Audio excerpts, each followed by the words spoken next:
केन्द्रापड़ा जिला अवसरप्राप्त सरकारी कर्मचारी संघर वार्षिक उत्सव गोप निर्माल्य पैलेस ठारे अनुष्ठित हो जाइछि।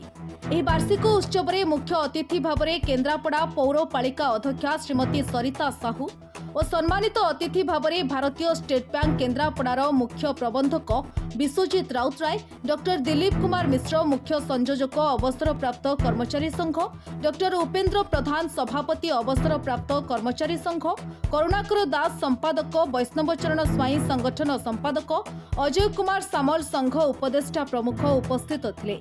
मांकड़ फसल उपद्रव कर चाषी मैंने बहुत हैरान होती फरेस्ट ऑफिस जाए कहूँ। तेणु ये सब विभिन्न सामूहिक समस्या जहाँ होमर जो बुढ़ा भाई मैंने रिटायर्ड वाला सब 60 ऊर्ध आम जाए पहुँचिक सब समाधान कर चेष्टा करूँ।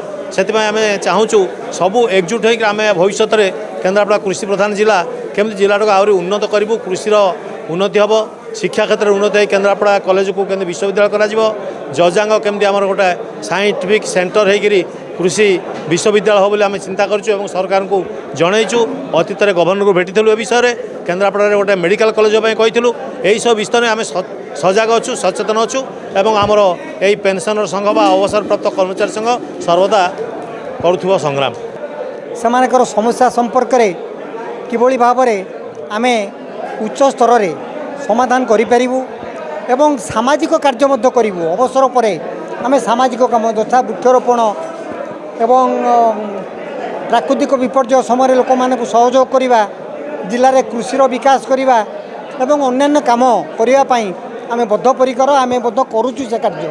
तेणु आपण माध्यम आम कहूँ चाहे आज आप देखुं आम शताधिक अवसरप्राप्त कर्मचारी, शिक्षक, अध्यापक समग्र 9टा ब्लॉक रही। अवसरप्राप्त सरकारी कर्मचारी संघ सदस्य नृसिंह चरण त्रिपाठी धन्यवाद अर्पण करथिले। परिणत बयस रे अवसरप्राप्त सरकारी कर्मचारी मानक विभिन्न समस्या सहित जड़ित होई परस्पर को किपरि साहाय्य सहयोग करिवे, एहा ही ए संघर मूल लक्ष्य।